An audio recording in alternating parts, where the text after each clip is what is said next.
ආකර්ෂණ නීතිය කියන්නේ මහා පුදුමාකාර දෙයක්. ඒක අපේ සිතුවිලි සහ හැඟීම් වලට අනුව අපේ ජීවිතේ හොඳ හෝ නරක ආකර්ෂණය කරගන්නවා. අපේ සිතත් ඒ වගේ. ඔයාට ඕනි දේවල් ගැන හිතනකොට තවත් සමහරු මට ඒක අවශ්‍ය නැහැ. මට ඒක එපා. මට ඒක ඕනි නැහැ කියන අදහසින් හිතලා ජීවිතේට වෛර කරගන්න කට්ටියක් ඉන්නවා. මේවා අපි හිතන පතන දේවල් වලට අනුව, කතා කරන දේවල් වලට අනුව, කරන කියන දේවල් වලට අනුව තමයි සමාජයේ පන්ති මට්ටම් හැදිලා තියෙන්නේ. ඉතින් මේ හැම දෙයක්ම විශ්ව ආකර්ෂණ නීතියත් සමග සම්බන්ධයි. ඇයි සමහරු දුප්පත්? ඇයි සමහරු පොසත්? ඇයි සමහරු මධ්‍යම පාන්තිකයන්? මේ ජීවිත තුන කොහොමද විශ්ව ආකර්ෂණ නීතියත් සමග සම්බන්ධ වෙන්නේ? ඒ ટොපික් එක තමයි අද මම ඔයාලත් එක්ක කතා කරන්න යන්නේ. ඉතින් හිතන්න දුප්පත් මානසිකත්වයක් තියෙන කෙනෙකුට අවශ්‍ය දේ ගැන අරමුණක් තිබුණත් එයාගේ හිතේ හැමදාම තියෙන්නේ මට මේක කරන්න බෑ. මට හොඳ මානසිකත්වයක් නැහැ. මට හිතන පතන දේවල් මට ගන්න බෑ. එයාගේ සිතුවිලි. ඉතින් මේ සිතුවිලි නිසා එයාගේ හිත හැමදාමත් ඍණාත්මක අදහස් වලින් තමයි පිරීලා තියෙන්නේ. මේ ভাইබ්‍රේෂන් එක නැත්නම් මේ කම්පනය විශ්වයට යවනකොට විශ්වය එයාගේ ජීවිතයට අසාර්ථකත්වය තමයි ළඟා කරවන්නේ. තවත් අසාර්ථකත්වය එයාගේ ජීවිතයට ලං කරවනවා. මේක පුදුමයි. මොකද එයා බලාපොරොත්තු වුණේ දුප්පත් මානසිකත්වයෙන් මිදෙන්න උනත් එයාගේ ඍණාත්මක හැඟීම් නිසා එයා පරාජිතකාමී මිනිසෙක් බවට පත් වෙනවා. ඉතින් මම මේ කතාවෙන් කියන්නේ මේ හැඟීමෙන් මිදෙන්න නම් ඔයාට කරන්න තියෙන්නේ ඔයාට තියෙන දේ ගැන සතුටු වෙන්න. නිතරම කෘතඥතාවය දක්වන්න. නිතරම ස්තුතිවන්ත වෙන්න. මට මේ දේ ලැබුණාම ගොඩක් ස්තුතියි කියලා කියන්න.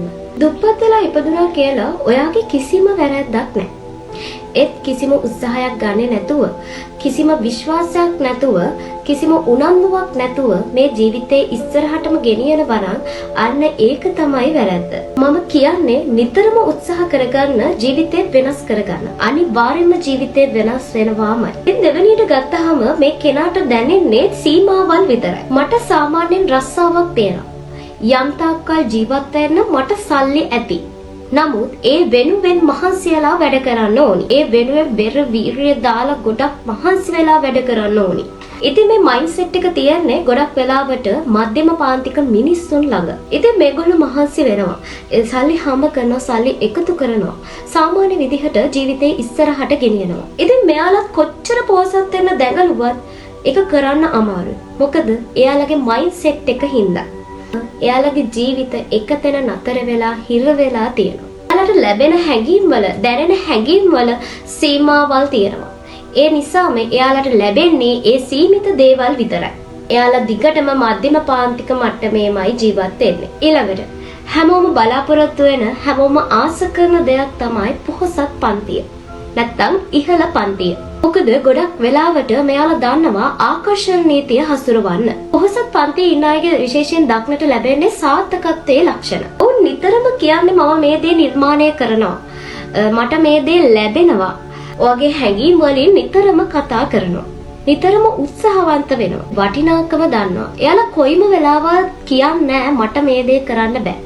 මට මේ දේ අවශ්‍ය නැහැ. මට මේ දේ එපා. මට මේ දේ බැහැයි කියලා කොයිම වෙලාවකවත් එයාලා කටින් කියන්නේ නැහැ.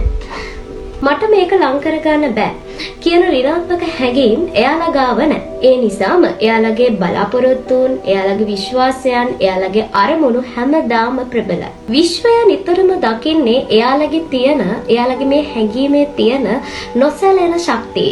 අවශ්‍ය හැම දෙම ආකර්ෂණය වෙනවා. ආකර්ෂණය කරගන්නවා. ඉතින් මම මේ කතා තුනෙන්ම ඔයාලට කියන්න උත්සාහ කරේ ඔයාලට හැමදේම ලැබෙන්න සුදුසුයි කියලා විශ්වාස කරන විදිහට හිත හදාගන්න පුළුවන් කියලා. ඔයාට අවශ්‍ය දේ ලැබෙන්නේ ඒ දේ ඉල්ලුවාම නෙමෙයි. ඒ දේ ලැබෙන්න පුළුවන් තරමට ඔයාගේ විශ්වාසය ශක්තිමත් වුණාම තමයි ඒ දේ ඔයාට ලැබෙන්නේ. කියන්නේ දිනන තරගයක් නෙමෙයි. ඒක දිනන්න. තියෙන බිය සහ සීමාවන් පරාජය කරන්න. විශ්වාසයෙන් පිරිපුන් ජීවිතයක් ආරම්භ කරන්න. ඒක තමයි ජීවිතේ තියෙන එකම රහස.